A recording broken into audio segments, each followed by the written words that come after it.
Assalamualaikum warahmatullahi wabarakatuh. Di video kali ini saya akan sharing tentang tugas UAS mata kuliah perkembangan fisik motorik dengan dosen pengampu Ibu Ari Widyastuti MPD. Akan dipaparkan oleh saya sendiri, Susi Supina, dengan NIM 18620509191, Prodi PG PAUD semester 4 tahun 2022 Universitas Pancasakti Bekasi. Dengan tema keterlambatan fisik motorik halus pada anak usia dini. Keterampilan motorik halus adalah keahlian menggunakan jari tangan dan koordinasi mata tangan untuk melakukan pekerjaan-pekerjaan seperti menulis, menggambar, dan makan dengan menggunakan sendok atau garpu. Penguasaan keterampilan motorik halus akan membuat si kecil hidup lebih mandiri. Seorang anak usia prasekolah atau 5 tahun seharusnya sudah dapat melipat kertas menjadi 2 dan memastikan tepinya bertemu, menempatkan kunci di lubang kunci dan membukanya. Setelah itu dia sudah bisa berpakaian sepenuhnya sendiri dan dapat mengikat tali sepatu sendiri. Memotong pola persegi, segitiga, lingkaran, dan gambar sederhana dengan menggunakan gunting. Setelah itu, anak mampu menggambar dan menyalin garis diagonal.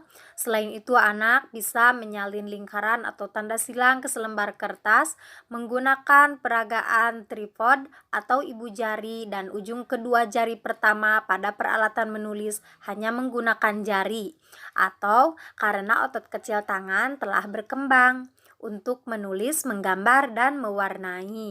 Selain sudah bisa menggambar dan mewarnai, anak usia 5 tahun harus bisa bertepuk tangan, menyentuh jari-jari, menutup dan membuka kancing, menutup dan membuka resleting sendiri, dapat menyelesaikan pajal yang terdiri dari 5 kepingan atau lebih, menyikat dan menyisir rambut sendiri, secara bertahap menulis huruf lebih kecil dan lebih rapi. Di video sharing ini saya akan membuka studi kasus dengan anak yang keterlambatan fisik motorik halus pada anak usia 5 tahun dengan gangguan penglihatan. Nanda Fikri anak yang rajin namun ia selalu terlambat dalam kegiatan motorik halus. Kesulitan menulis dan menggunakan pensil, kesulitan menulis di dalam garis, huruf tulisannya masih besar-besar, tidak mengecil, kesulitan menggunakan gunting, dan tidak bisa mengikat tali sepatu secara sendiri, tidak bisa memakai baju sendiri, sangat bergantung kepada pengasuh untuk mandi dan makan. Ananda Fikri kesulitan mengetahui wajah teman jika dari kejauhan. Sebagai guru tentu harus multi talenta. Saya berusaha mencari tahu penyebab terhambatnya Ananda Fikri. Ketika sedang di sekolah, ia selalu menjadi pusat perhatian temannya. Karena setiap Fikri melewat, selalu ada barang yang ia senggol atau menubruknya. Matanya pun meneleng. Jika mata Fikri tersinar matahari, maka matanya suka berair. Solusi pertama yang saya terapkan di setiap parenting orang tua, saya selalu bertanya kepada Mama Fikri bagaimana kehamilan saat mengandung Fikri hingga persalinan, apakah pernah terjatuh saat bayi, dan lain sebagainya. Banyak lagi yang saya tanyakan kepada Mama Fikri. Kata Bunda Fikri, ia mengandung Fikri dan melahirkan secara normal dan tidak pernah terjatuh.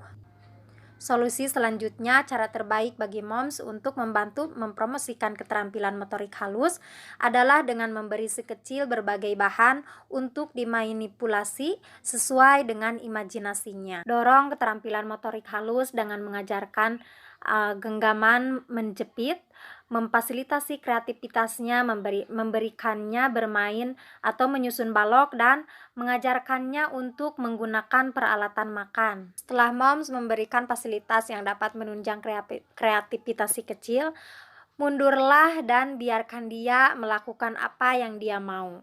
Bahkan jika itu membuat rumah berantakan, anak-anak prasekolah cenderung lebih fokus pada proses daripada hasil. Jadi biarkan si anak mengeksplorasi berbagai macam tekstur bahan seperti pasir, cat, lumpur, air, dan lem tanpa mengkhawatirkan hasilnya.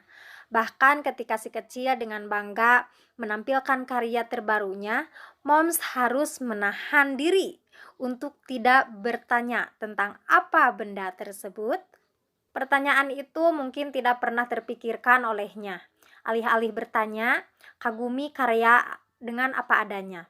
Kemudian dorong dia untuk menjelaskan kepada Moms dengan kata-kata sendiri bagaimana perasaannya dan apa yang dia pikirkan saat membuatnya.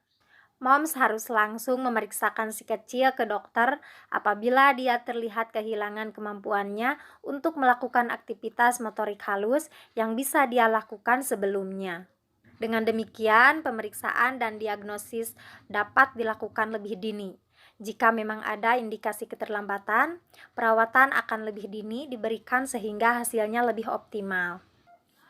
Setelah solusi terakhir yang saya sarankan, Moms Fikri dan saya mengantar ke dokter spesialis mata. Setelah diperiksa ternyata Ananda Fikri matanya minus. Yang kiri 1/4, yang kanan minus 2 silinder. Setelah itu Fikri rajin dan terapi, serta memakai kacamata. Setelah itu alhamdulillah perkembangan motorik halus pun meningkat dan ada perubahan. Jadi sebagai guru kita harus mempunyai 1001 cara.